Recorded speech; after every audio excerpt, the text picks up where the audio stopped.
যে ইসলামকে কবুল করতে গিয়ে আমার আত্মীয় স্বজন আপনজনেরা একের পর এক তারা পর হয়ে গেল। আমি আগেই বলেছি, সংক্ষেপে বলবো। একদিন স্কুল থেকে বাড়ি ফেরার পথে একজন মৌলানা রাস্তা দিয়ে যাচ্ছেন। আলেম মানুষকে চেনা যাবে যারা নাইবে রাসূল, আল ওলামা রসুতুল আম্বিয়া। আমি সালাম দিয়ে বললাম, হুজুর, অমুসলমানদের বাড়িতে নামাজ পড়া হবে কি হবে না? আমার মুখে সেদিন দাড়ি ছিল না, এরকম পোশাক ছিল না। উনি বললেন, না, ওরা পেচ্ছাপ করে পানি নেয় না, নাপাক অবস্থায় থাকে, বিভিন্ন রকমের দেবদেবীর পুজো হয়, ওদের বাড়িতে নামাজ হবে না। আমি বলেছিলাম, আল্লাহ, বিগত 3 বছর ধরে আমি লুকিয়ে লুকিয়ে তোমাকে ডেকেছি, সব নামাজ আমার বেকার হয়ে গেছে, বৃথা হয়ে গেছে। আমার নামাজ মনে হয় তোমার দরবারে কবুল হয়নি। আমি বাড়িতে নামাজ পড়া বন্ধ করে দিলাম। আমি যদি মুসলমানদের মসজিদে যাই, জানাজানি হয়ে যাবে, মাঠে নামাজ পড়লে কেউ দেখে ফেলবে। দেখতাম বাবা মা ঘুমিয়ে গেছে, ক্লাসের পড়াশোনা করার ফাঁকে রাতের অন্ধকারে নির্জন নিরিবিলি জায়গায় চোর যেমনি চুরি করতে চলে যায়, ওই রকম নির্বল নির্জন জায়গায় জোহর, আসর, মাগরিব, এশা সারাদিনের কাজা নামাজগুলো পড়ে বাড়ি আসতাম। তবু আজও আমি নামাজ ছেড়ে দেইনি। বাবু গো, একদিন নামাজ পড়তে ধরা পড়ে গেলাম। মাঠে ধানের জমিতে আমি নামাজ পড়ছি। পার্শ্ববর্তী গ্রামের একটা মুসলমান আমার নামাজ পড়া দেখে ফেললো। আমার কাছে এসে বলল, তুমি তো হিন্দুর ছেলে, গতকালকে এই মাঠে এই জায়গায় তোমাকে নামাজ পড়তে দেখেছি, আজকেও দেখলাম তুমি নামাজ পড়ছো, তোমার মাথা কি খারাপ হয়ে গেছে? বলেছিলাম, চাচা, আমি অমুসলমান হলেও নামাজকে শ্রদ্ধা করি, নামাজকে ভালোবাসি। তাই আমার জীবন ইতিহাসটা লোকটাকে শোনালাম। তার চোখ দিয়ে পানি গড়িয়ে এলো। বলল, আমরা অরেশান সূত্রে মুসলিম, জন্মসূত্রে মুসলমান হয়েও শুক্রবার জুমায় একদিন যাই, ঈদ আর বকরিদে নামাজ পড়ি, 5 ওয়াক্ত নামাজের সময় আমরা দিতে পারিনি। তুমি একটা আল্লাহকে এত ভয় করো, বেদিনের ছেলে হয়েও, বিধর্মীর ছেলে হয়েও বাবা মার ভয়ে লুকিয়ে লুকিয়ে নামাজ পড়ো। কি বলে কৈফিয়ত দেবো ভেবেই পাচ্ছি না। মুসলমান লোকটা আমাকে বাড়ি নিয়ে গেল, আর তার বাড়ির কাছে গিয়ে বলল, এই বাড়িটা তোমার জন্য খোলা রইল, যখন আজান হবে আমার বাড়িতে অজু করা পানি দেওয়া হবে, যাই নামাজ দেওয়া হবে, আমি আর আমার স্ত্রী ছাড়া কেউ জানতে পারবে না। আমি এভাবে তার বাড়িতে বিগত টানা 2 বছর নামাজ আদায় করেছি। একদিন কলেজ থেকে বাড়ি ফেরার পথে মুসলমান লোকটাকে বললাম, চাচা, আমি আর এই ধর্মে থাকবো না, আমি মুসলমান হয়ে যাব। আমাকে উনি বাধা দিয়ে বলেছিলেন, তুমি পড়াশোনা করো, এগিয়ে চলো, সুদূর ভবিষ্যৎ নষ্ট করো না। আমার মরণের ভয় হলো। পথ দুর্ঘটনায় মুসলমান লোকটা লরির সঙ্গে অ্যাক্সিডেন্ট হয়ে মারা গেল। ইন্না লিল্লাহি ওয়া ইন্না ইলাইহি রাজিউন। আমরা আজকে যারা এখানে বসে আছি, আগামী কালকে আমাদের মধ্যে থেকে যে কেউ হারিয়ে যেতে পারি, মরে যেতে পারি। আল্লাহ ভালো জানেন কার কখন কিভাবে মরণ হবে। মুসলমান লোকটা মারা গেল। আমি তখনও বেদিনের ছেলে, বিধর্মীর ছেলে। মুসলিম সমাজের কাছে গিয়ে বলেছিলাম, ওগো, আপনারা একটু সুযোগ দেবেন, তার জানাজায় শরীক হয়ে মাটি দেব।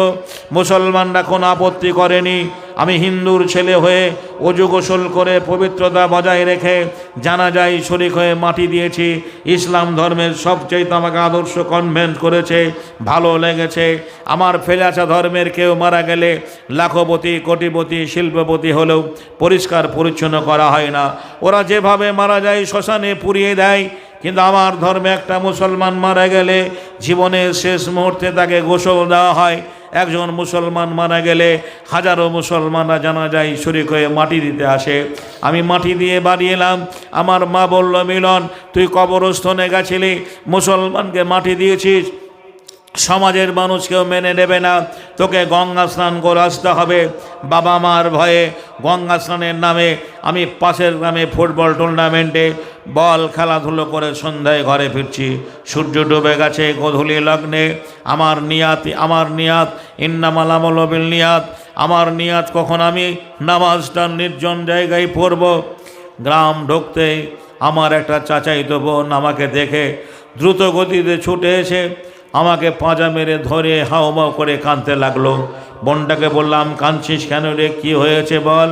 বোনটা বলেছিল, দাদা, জীবনে বেঁচে থাকলে সব অভাব তোর পূরণ হয়ে যাবে। আজ তুই বাড়ি থেকে পালিয়ে যা, যারা তোকে দুনিয়া থেকে সরিয়ে দেবে সব অপরিচিত মানুষ, ভাড়াটিয়া গুন্ডা। আমার বোনটাকে বলেছিলাম, এই শীতের রাতে আমি কাউকে চিনি না, কেউ আমাকে চেনে না, তুই আমার জামা কাপড় টাকা পয়সাগুলো এনে দে।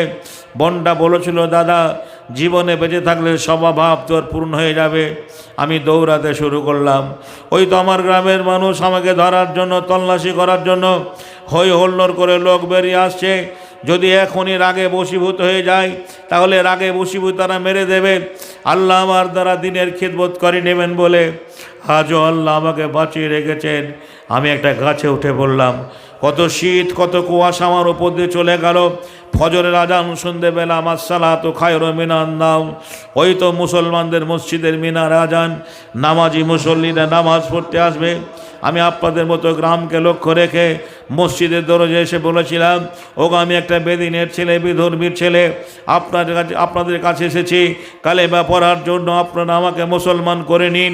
ইমান হারা মুসলমান, কোরআন ছাড়া মুসলমান, রাজনীতির খপ্পরে পড়া মুসলমানরা আমাকে সেদিন থানায় তুলে দিলেন। পুলিশের গাড়ি এলো। যাদের স্নেহ ভালোবাসা পাবো বলে বুক ভরাসা নিয়ে এসেছিলাম, স্নেহ ভালোবাসার বিনিময়ে সাগরদিঘি থানার ওসি আমাকে ধরে নিয়ে গেল। শুরু হয়ে গেল পুলিশি নির্যাতন।